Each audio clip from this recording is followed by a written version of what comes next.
Hello, everybody. Welcome to Echo Underground. I am Shanique. This is Mike. And on this podcast, we talk about music, movies, and whatever the hell we feel like. It could be a movie. It could be a documentary. It could be a TV show sometimes. It could be music. We're kind of winging it here. Moving forward. Guys, hit us up on Twitter at Echo U Podcast. And if you have some suggestions that we want to look at, let us know. And today's episode, we're going to review the new album by Drake called Scorpion. And it's a two-sided album and it's 25 songs in total. My grade, I'm going to give this, I'm going to be honest, a B-. Here's why. A lot of the songs are forgettable to me. And for the first time ever, it's not his bars. But I only really like the first half of the album. Part A, the first 12 songs are really what I like. I like maybe 2 songs in the second part. But, I really only like half the album. I thought his bars were really good. He actually talked about shit. Man, he hasn't done that in a minute. Well, and he had stuff to talk about this time, but we'll get into that. Yeah, we'll get there. But overall, I thought a lot of songs were forgettable. A lot of it didn't blow me away. Like I said, I really only like 50% of it, and then the ones out of the 50% I liked, there was some questionable. So yeah, a B-, mostly because I think the production was solid. I think he had a lot of good punchlines and bars, and he had the small features that he didn't have, which was I think just Jay-Z and maybe Future. I think they were good as well, and overall. Yeah, this will be minus to me. What do you think of this album? What do you give Scorpion? My honest score for this, and Shanique said I was going to be the one to say good things about it. I'm giving this a flat C. If I like legitimately half of your album and kind of like the other half of the album, that's not looking so good. And don't get me wrong, I really did like, but everything else just sort of fell into the weird chasm of mediocrity or whatever it was. I don't know. I'm not gonna say necessarily forgettable was the word I'm gonna use for it. Just nothing like. When I think of Drake, you're one of the chart toppers, and people have a really high standard for you now and all that. Especially when your name is all over the place now. You kind of have to drop something solid. And people out here, as of recent podcasts, we've been reviewing a lot of maybe 7-song albums or whatever, and a lot of them have been solid. And this is a 25-song album that was not quality, just all majority quantity, with just album padding. So I kind of don't get why, you have the pedestal to do all these things, especially with what's going on with him and Pusha T. Then this album just middle of the road, barely middle of the road. Yeah. So I don't know. It kind of lands in the C range for me. Don't get me wrong, it sounds like Drake, And one thing about Drake, his flow is pretty constant when he's rapping. R&B Drake, you're all familiar with him. I'll talk about hip hop Drake right now. His flow is very constant. The beat might be if you took the beat out of most of his songs, you realize that his flow is what sticks, and is something you can make a pattern out of. But other than that, you know what? It was solid for the hip hop, and the R&B. I don't really know how I feel, man. I don't know how I feel. My thing about R&B Drake, and no offense to Drake fans, but Daytona was better. But R&B Drake is boring. He sings boring, and I didn't know that was possible until this album. I was like, why don't I like R&B Drake? And I don't know why. He's the most boring singer I've ever heard. And I've heard some bad singers. It's one of those things where it's R&B Drake is, I'm there for the actual sound behind his voice and not necessarily his voice itself. Because that's when he takes the most time to dip sort of in the auto-tune sometimes. He's sort of straying away from it in this album. But he'll have a good R&B beat to work with and all that. But his voice doesn't really mesh well with it. There's no real synergy there. He's not the greatest singer in the world. I think his voice works when it's upbeat songs, but when it's slow songs and you could really hear it, no. Yeah. R&B Drake is horrible. But if I had to think of one song, like I told him, the best R&B Drake song besides his mixtape before he got a first album would have to be Marvin's Room. I don't know why I like Marvin's Room.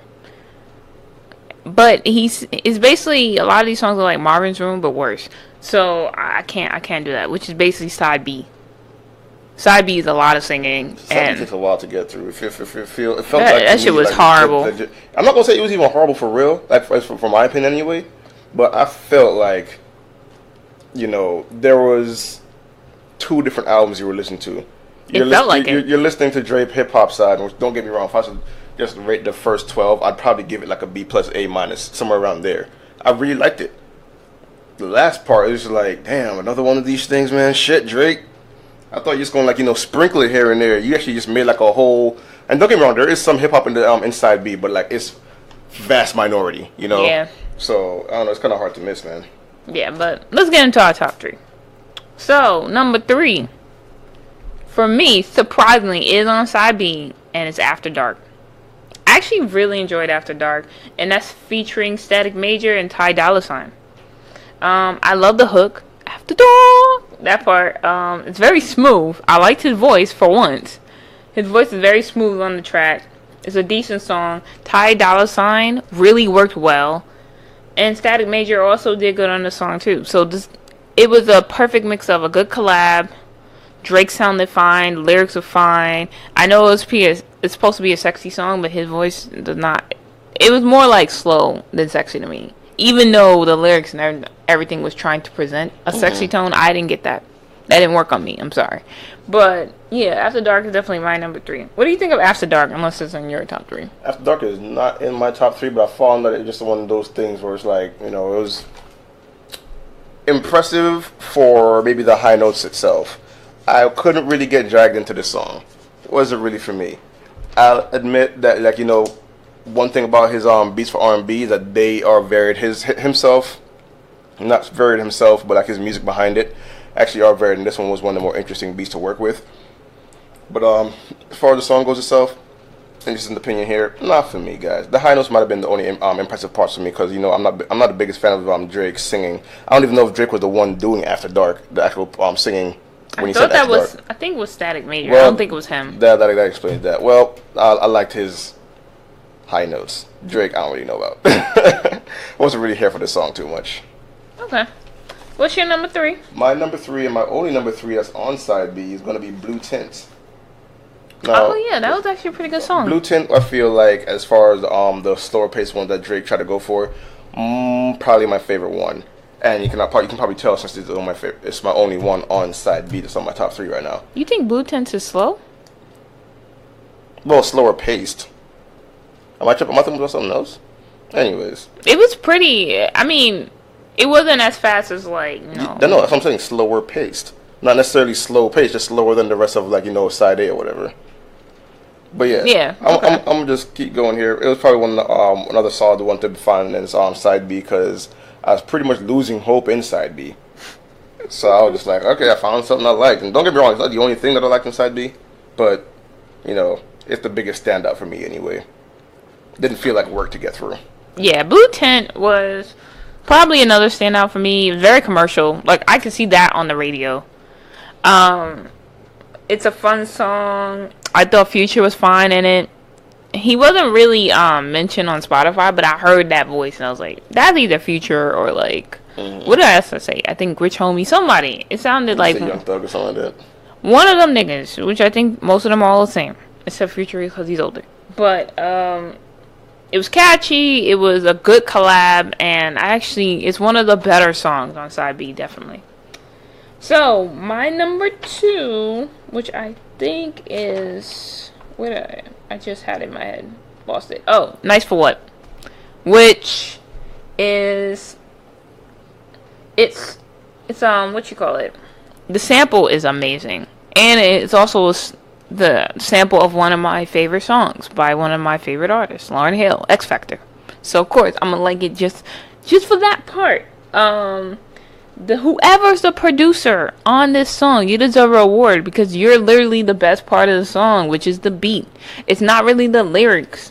It's not really Drake's flow. It's actually the beat and the sample that makes the song really good. But Drake adding on to that still made it a very good song. So definitely Nice for What for me is danceable. I like the message. I like that it's talking about women being strong and independent and saying, yo, fuck them, do you. I like the message of the song. I like the feel of it, and the video is pretty good too.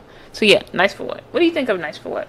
Nice for What was cool, and I agree with you for one thing. The sample was dope. Like it's weird. Like for my opinion, when it comes to samples, I'll put like Kanye West at the very top for like pulling out the best and most consistent samples. This was like that tier of the shit. I don't know if Kanye West is involved at all. I highly doubt, but the shit was great. Obviously one of the biggest ones you can probably find for Drake on the radio right now. That's on side B too. Right, and it is on side B, and it's one of those things. You probably already heard it before the album came out, and it's for a damn good reason. It's probably one of the places you're gonna stop on the album and just like re-listen to, and if there's one song I'd actually highly recommend getting off this album, and if you haven't heard Nice for What, hurry up and get caught up. This is probably one of Drake's best hits right now. Definitely. Okay, what's your number 2? My number 2. I'm gonna go with Emotionless. Okay. Now, this is one of those songs from earlier we were talking about Drake had something to say. Don't get me wrong. I was digging the song before the actual, huge quote-unquote reveal in the song about, his son or whatever. Because, like we know, if you haven't heard of, the whole thing going on with Pusha T and all that, then Pusha T pretty much called him out saying, hey, you kind of a deadbeat dad and you're trying to hide your son and all this other stuff. And we found out that that stuff has been fact checked, and yeah, he has been ditching on his son. Now, outside of all that, the song actually is cool. The hip hop here on side B side A kind of sound like it would have been a side B, but it's actually fine. It actually works very well. Actually, the fact that this comes so close to the first song when you start the album is actually pretty cool too. And this is a guy who probably had the most to say in either this song or the very last song, March 14th. And I think a lot of just what he's getting off of his chest kind of dragged me into the song for real. Like the sound was good, his rapping was good, delivery was good. But honestly, I was pretty much, after I realized what it was, I was kind of just there for what he's trying to get off his chest. Like, ooh, how are you trying to put off this reveal now that it's already out there in the open. So, and I don't know what the timeline is as far as whether this came out before, whether the song was already done before Pusha T said something, which I doubt. Well, the rumor is that it was. He was supposed to use this album to reveal his child. Mm-hmm. Oops. That's all I can say. Oops. Can't sorry about it. Either way, I mean, it's a dope song for real, and it's my number 2 for real. Funny enough, his number 2 is my number 1. Oh, nice. So, to me, Emotionless is the best song on this album. It samples Mariah's Emotions, I believe. It's probably one of the most realest hip-hop songs that Drake has made in a while. He talks about his heroes letting him down. He has a lot of strong lyrics. Obviously, Michael's already mentioned. He mentions his son. He said, I'm not hiding my kid. I'm hiding the world from my kid. Excuses. He talks about different types of people. He's actually rapping, and the singing, which is not his, is actually good on this track. So yeah, Emotionless to me is a perfect song. Good hip-hop album. And if he would have kept this songs of this caliber on this album for the rest of it, I would say this is his best album, but it ain't, bruh. It ain't. But yeah, now let me guess your number 1. I don't think it's anything inside B. So, is it Survival? No. My number 1 is 8 out of 10. I was looking at that, but I was like, I couldn't tell.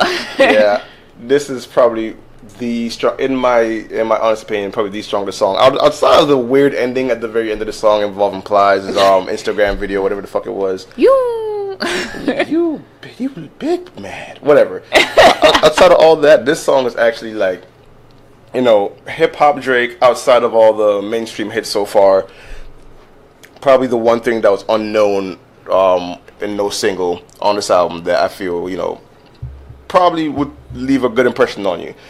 If this was the consistent kind of sound he went through for this album, solid A.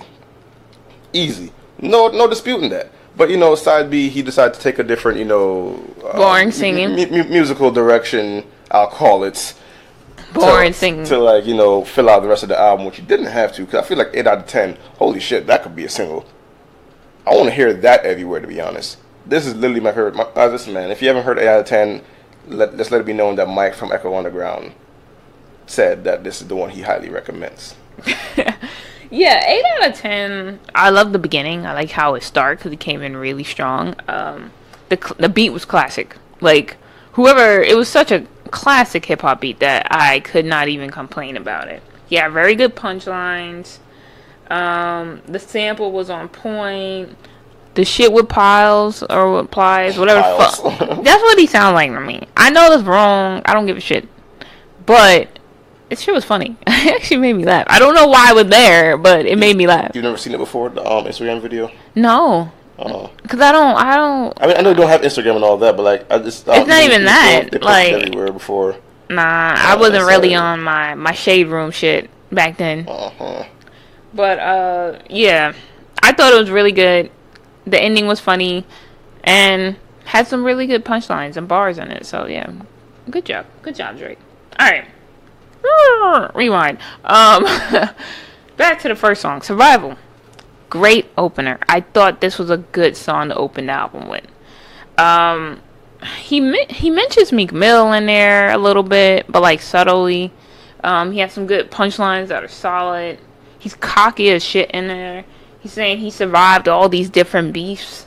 The beat was really good. He actually was talking about shit. I'm like, if this is the Drake we gonna get for the rest of the album, I was okay with it. Just a solid intro, and it was close to being in my top 3 at one point. What do you think of Survival?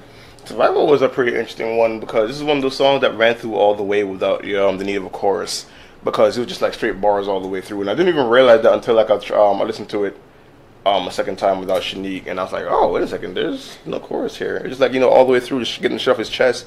He got something to say before he started his album, so he's like, you know what? Here's what I can say. Exhibit A, Exhibit B, Exhibit C. Now we can start the album. So yeah, it's pretty much came out to me like that, like a weird intro song, where it wasn't really like a song, or just more like a message to give people like a little disclosure about certain things in his life before he get the thing started. And discloses more about his life anyway, so it doesn't really matter. Yeah, Nonstop. This was this is weak bars times 100. It's a party song though, and he had like a Migos flow in here, and that's not really a good thing coming from me. But it's commercial. The samples was really good, and the production on this track was amazing. But to me, it was a weak song, but it's easy to listen to though. And the best part to me was the beat. What do you think of Nonstop? Wow, my comments are almost totally the same. I'm there for the beat pretty much. And I did like certain spots in it. Like when it says, when Shanique says commercial hit, when I say, well, actually, let me just put it this way. When I say something's a commercial hit, I go for like catchiness. And there is a lot of catchiness to the song. A lot of what people Shanique compared them to actually do with their song. They make like catchy shit. That's probably where you're gonna find the setting for when you hear this song. When you hear this song out in the open, it's probably gonna be at some party or some kind of turn up or something like that. It'll work. And for that reason, I'm not going to knock, because I didn't hate as much as I hate shit like from Amigos and other niggas like that. So walk it like I talk it. No. Radio overkill to the max. I'm done with walking it, and I'm done with talking it. Moving on. Next one is Elevate. He's singing. I was already, ooh, you singing already? But you know what? It was just a chorus or some shit. So I was like, all right, fine. The bars are pretty solid. I have no problem with his bars on this on this song. I like the beat. The singing actually didn't suck. And overall, I thought it was a solid song. Could have been better? Yes, but it was still a pretty good song. What do you think of Elevate? Elevate was one of the places I got afraid that he might start going back into the little sing-rapping phase that he was into for a while. Like, it wasn't really singing, it wasn't really rapping. You're sort of like singing your bars, which I was like, I already know how I feel about it. Unfortunately, it wasn't like overpowering in the song, and the song actually is pretty enjoyable. I found a lot to like in the song itself. The chorus, like Shanique said, pretty much where you find the singing, even though there are spots in the bars where he does that too, and like probably pick out some more that maybe I missed. But I don't know, man. It was all right. Excuse me. I'm over here trying to sneeze, folks. I'm sorry. Next one, God's Plan. auto-tune up the ass, but it does work on here. The video makes the song better though. Like, if you ever seen the video, I think that's what made me like the song. Because if I just heard of the album, I would think it's alright. It's very commercial, which explains why it's a hit. It's commercial. Yeah. It's an alright song. And then he does have some savage bars in there. So I was like, alright, cool. But God's Plan, I think, is pretty solid. I have no issues with this song, actually. What do you think of God's Plan? Another one of those solid songs I have no issues with either. Because the auto-tuning wasn't really too much of a problem for me. I guess it like sort of just went over my head because I was actually into the song that much. And you know, it's got its own video. It's everywhere. Probably the next biggest thing to what's the other one? Nice for What? Thanks. Nice for What. You know, they both have their pretty big strengths, and I think God's Plan is probably like, you know, a very worthy competitor to Nice for What. Granted, it's his own song, but if the two songs you hear off this album, then you pretty much listen to the best that he has to offer in total for 2018. Damn. Next one, I'm Upset, which is the third single off the album. And if you've seen the video, he had a Degrassi reunion. He had like all the stars from Degrassi in it, which I thought that was pretty cool. It has nothing to do with the song though, but I thought that was pretty cool that he had that reunion in there. He has a ratchet flow, you know, like them ratchet songs where we go 3 words, then the beat, 4 words, then the beat. That's basically what his flow is in this song. He's talking about ratchet shit. He's like, oh, I want money over sex. He talks about his dad got child support from 1991. He has some cool punchlines. He says, can't go 50-50 with no hope. And then he has like a lot of shit like that. It's a nonsense song, but in my opinion, it's pretty decent. I don't have an issue with it. It's just, I know he can do better. What do you think of I'm Upset? Here's my thing. I'm gonna just piggyback up for that for a second. Because when you say it's a nonsense song, I feel like there's a point where some of these hip hop artists know that this is just gonna be some bullshit. Like, cause we all like when I heard the song, I'm like, this don't sound like Drake at all. Like, don't get me wrong, I know it's his voice, but I'm like, as far as his flow and the way like it differs so much from the actual hip hop that's good inside I'm just like, you knew this shit was gonna be corny, but I guess you just want to make like a weird catchy banger or some shit like that, which is pretty much how it came off to me. To be honest, my favorite part. Is it catchy though? Well, the parts where like he's on the chorus saying 50-50 with no hope. Okay, yeah. Like, you know, people will catch on to that, you know, meme the shit out of that or whatever the fuck they want to do. Apparently, memeing is like another like weird scale of how good a song is these days. Because if you can like take a few bars out of it and put it on a picture for some reason, it's like it gives the song more, you know, marketing for some reason. And I've realized that like a lot of things, you know. Anyways, moving forward. Ranting. I know, right? I'm getting shit off my chest now too. Shit. Track 26. Anyways.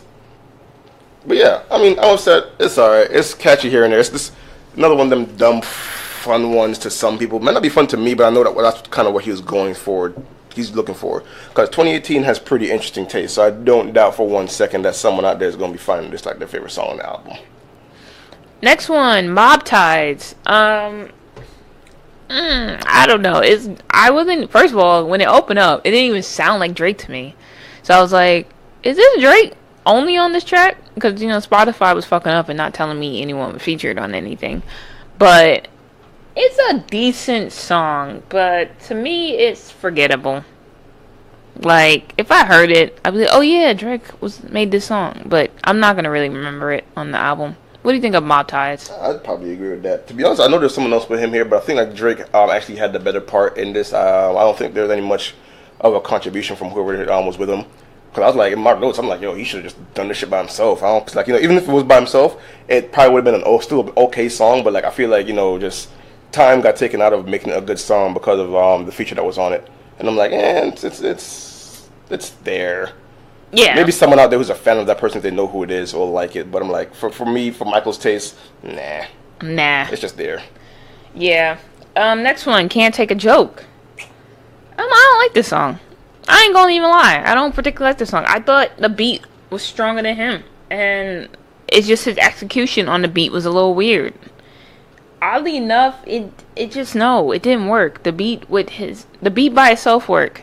His lyrics by itself work. Together, no. To me, it just doesn't work at all. And honestly, it's forgettable. You know, it's just whatever it is. It's just forgettable. I can't fuck with the song at all. What do you think of "Can't Take a Joke"?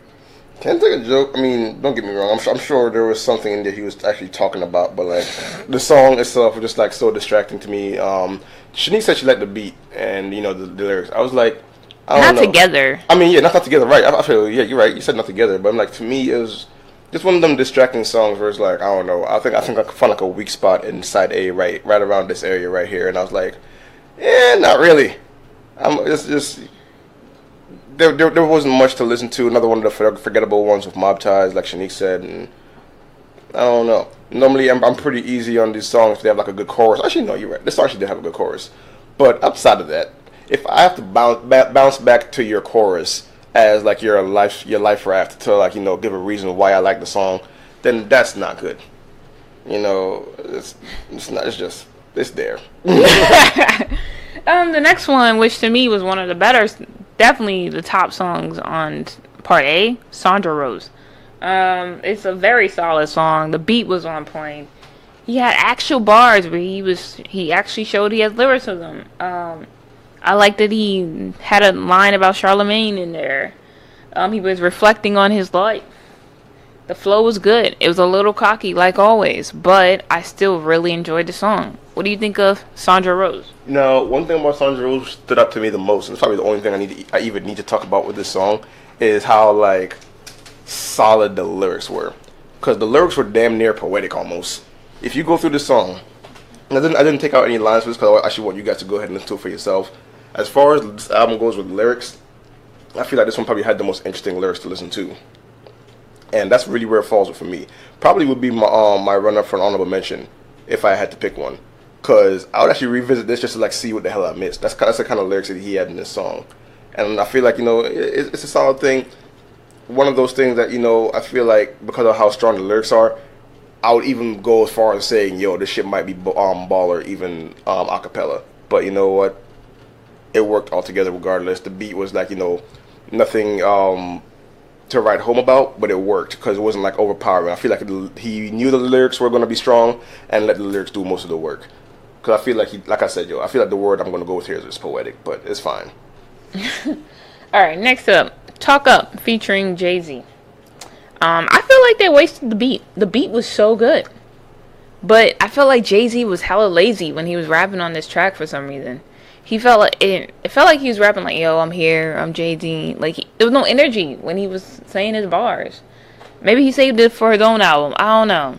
Allegedly, there was a line by Triple X that just went over my head in the air. I was like, alright, whatever. They both had good bars. I just thought the delivery was trash. But the beat is solid. I love the beat. That's the best part of the song for me. What do you think of Talk Up? I'm actually the opposite of you. I actually really liked Jay-Z's part. I would go as far as to say I liked it more than Drake's. I mean, don't get me wrong. I think Drake's led the majority of the songs to work with, but I was like a really big fan of it. Like, it sounded like don't get me wrong, Jay-Z starting to sound like an old man, like an old head rapper. If I'm too late for that train, I'm sorry guys, but like he's just hit me now with this song right here is where he sound like an old head rapper, because he brought like his style with Drake's. You could actually tell like the difference between like a 2018 rapper and the nigga rapping from like the early 90s and shit. Probably how early was Jay-Z rapping? Definitely 90s. I know definitely not. Whatever. So I'm gonna go for early 90s because I don't know exactly when this thing was rapping. But like, yeah, I was like, wow, the contrast and the styles of like delivery and all that kind of shit, it hit me really hard. And I was like, Drake and Jay-Z, that contrast kind of works for me. I think this is like maybe that third song that they collaborate on. I'm probably, yeah, but I'm just using this. The one I liked better than this was Off That, surprisingly. Oh, wow, off of what, Blueprint 3 was that? Yeah. Yeah. I actually really like that song. That collab was pretty good. We Off That, yep. Yep. And then the last part of part A is In There More. The beat is too loud. I don't know what they were thinking on that. His delivery was okay. I like how he talks about having control over his own destiny. He said, I like how he talks about people have too many raps about houses and coops. No, even though I know he's gonna continue rapping about that. That's what I'm saying. Like, just do that shit too. What the fuck? It's not the most commercial song. I'm not gonna lie. he has a sample from the 90s in there. And I love the ending because they have like a little performance of More Than a Woman by Aaliyah. So I thought that was pretty cool. But, and I thought it was pretty solid. I actually like that song, In There More. And that ends part A. What do you think of that song? I think In There More has one of the weirdest beats I've ever heard in a hip hop song. This shit was so distracting. I was like, is there like 3 beats at the same time happening, or just one really lazy ass shitty beat? I don't know. As far as lyrics go, it's fine.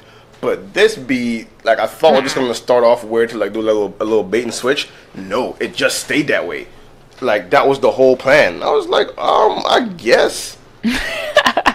I guess. I mean, don't get me. And it's weird too, cause they use like like Shanique said, Aaliyah at the end of it. I'm like, that's a really awkward spot to put Aaliyah, cause like you put her at the end of like a really weird beat song, and Aaliyah's like, you know, she has like this weird standard in music now, where it's like, if you're gonna use her as a sample, please do it justice. This did not do her justice. Sorry, it wasn't a sample, but like that's a little soundbite, really.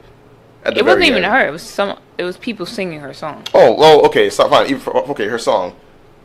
But I don't know. Either way, it was just awkwardly placed because the song's beat was just like, what's happening here? Yeah, the beat was a little bit much. All right, so we're gonna hit part B, and this is where this album just goes down here and like shrinks and hits a iceberg. I don't know. It just goes bad. Peak. This is not the peak of the album. And it was just trash. This is when... So, I had a thing in my notes. Every time he sang, I put R&B Drake. This is the first hit of R&B Drake. No to this song. I love the beat, though. The beat was awesome. It had a Marvin Room feel. But it was trash. He talks about people being bullies on the internet. He has sound clips in this song for some reason that does nothing for it. And then part of it, I don't even know what the fuck they're saying. It's the one where these women are talking. I don't know what the hell they're talking about. Yeah. So it didn't do anything for the song. No, just know the Peak. What do you think of Peak? I feel like those women were in some kind of like meeting, but I couldn't figure out what the idea of the meeting was. I don't know if it's some kind of ebonics that we haven't just caught up on it or something like that. But I was like, well, I don't know what's going on here, but I'm not really going to try to, like, you know, dig too deep into it because I've already given up hope on it. And the song, like, pretty much just, like, you know, it was weird. The song, you know, actually, yeah, that's my summary for the song. It's weird because, maybe I'd like to think that I like, like I said, I'm a fan of R&B. I'm going to definitely say that I'm not a fan of Drake's R&B. He has spots where he has very good R&B. I'll give him that. I'm not going to hate. The R&B on this album leaves something to be desired. It's not for Michael. Here's the thing. He's sounding like a less upbeat Views, and I hated Views as an album. So when this second part come on, and that's what I feel like I'm listening to, I really just don't like it. I would never, like, I know I call him R&B Drake, but I know he doesn't actually sing R&B. Yeah. And it's just his own version of singing some type of genre that I don't understand. Which leads us into Summer Games.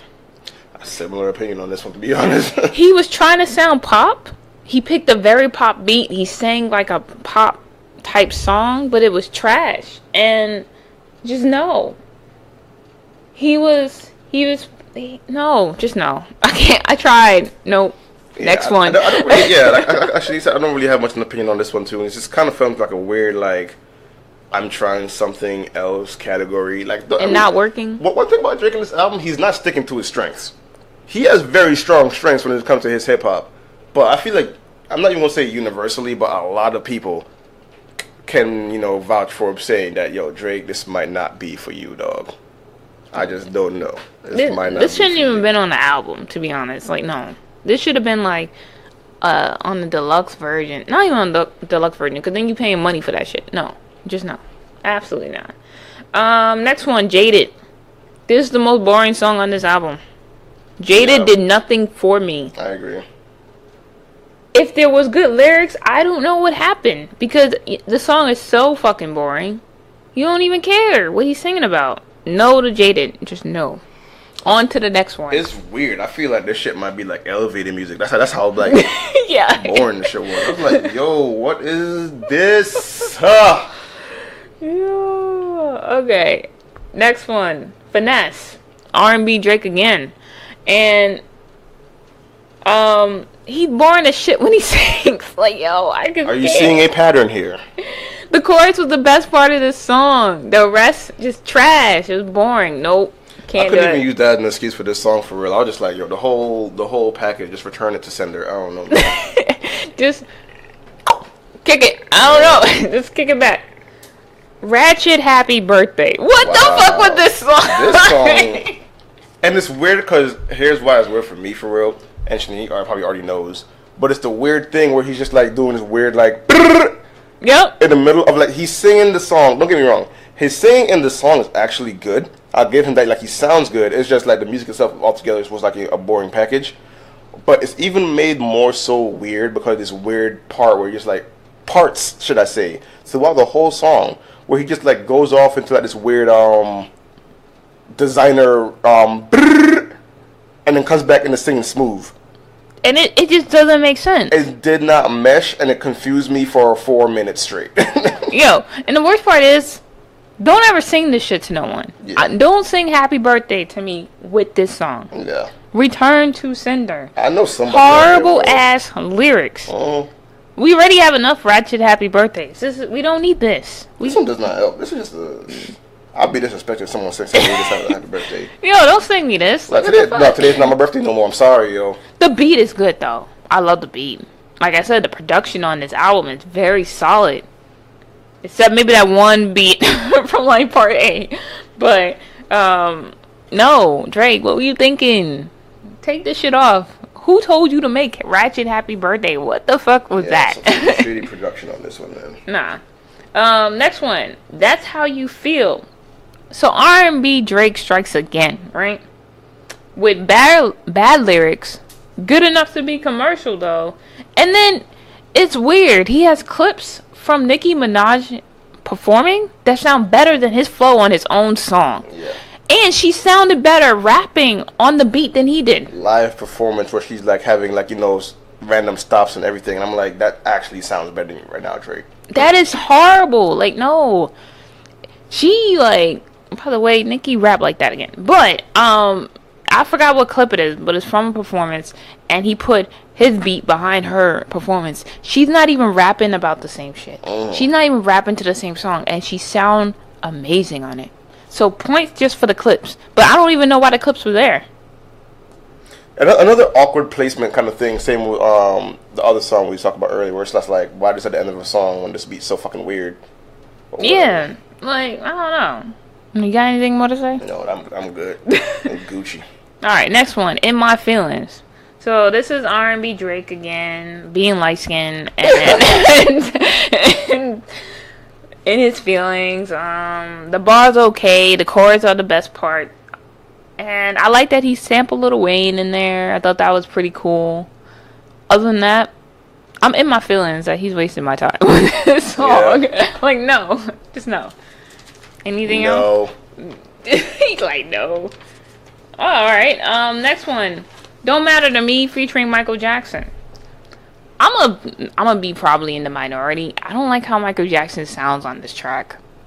Maybe with a different beat he'll sound better, but I just did not like it on this track. And I know he played a hell of a lot to get him to even be on this track.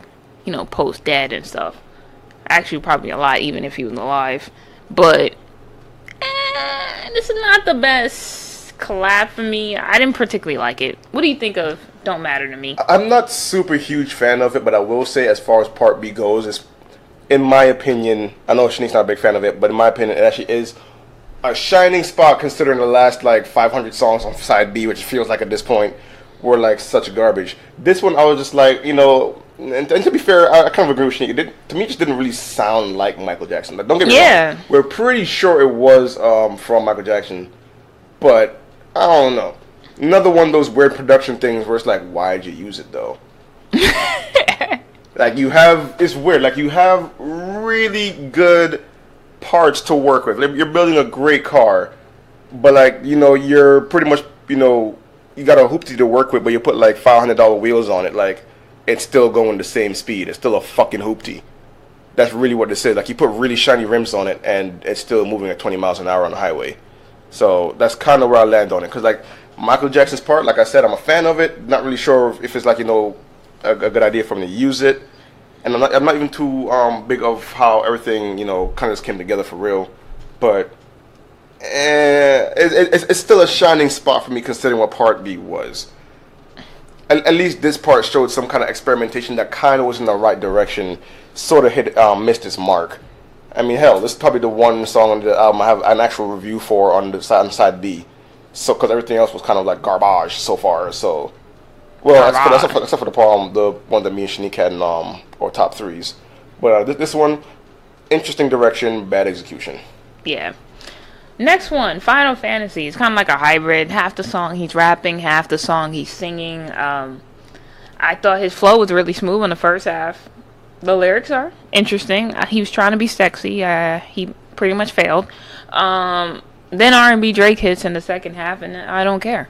So, what do you think of Final Fantasy? Yeah, this is similar to how I feel about the album. I like a half of it. I like a whole 50% of it, and that's it. Okay, Now we're gonna close out with March 14th. Pusha T, you really fucked up his reveal, man. He was trying to like let people know he had a son. You was like, nah, you hiding a child. Just blew up his spot before he had a chance to blow up his own spot. But now, like, it's funny because he did that. March 14th has less of an impact because it'd have been like, oh yeah, all this stuff. But now it's like, we know, nigga. Right. Like, too late, nigga. You already whack now because Pusha T said it first. You shouldn't have been hiding. My thing is, yo, dude, at least like put it on a Twitter post or something like that. Don't like when people find out. It looked bad. Now you look like you really was hiding the shit. Especially since, at least from what I heard, the baby mom don't even live in the United States. Yeah, she's I think she's in France or something like that. I forgot where. Some European country. So it looked like you just hiding a woman and a baby across the country. Like, even though you probably not. And probably more to it that I don't know because I don't know your life. I don't know how the baby is either, for real. So yeah, there's like a picture that's been like going around, but it looks pretty young because the baby looks small. But this is probably one of the realest songs on the album. It has less of an impact because of Pusha T, but it's still one of the realest songs. He's not really rapping on beat. I noticed that and I was like, it works still. It works. Sometimes you can do this little rap off beat thing. But the way you collaborate with the beat, it does still work.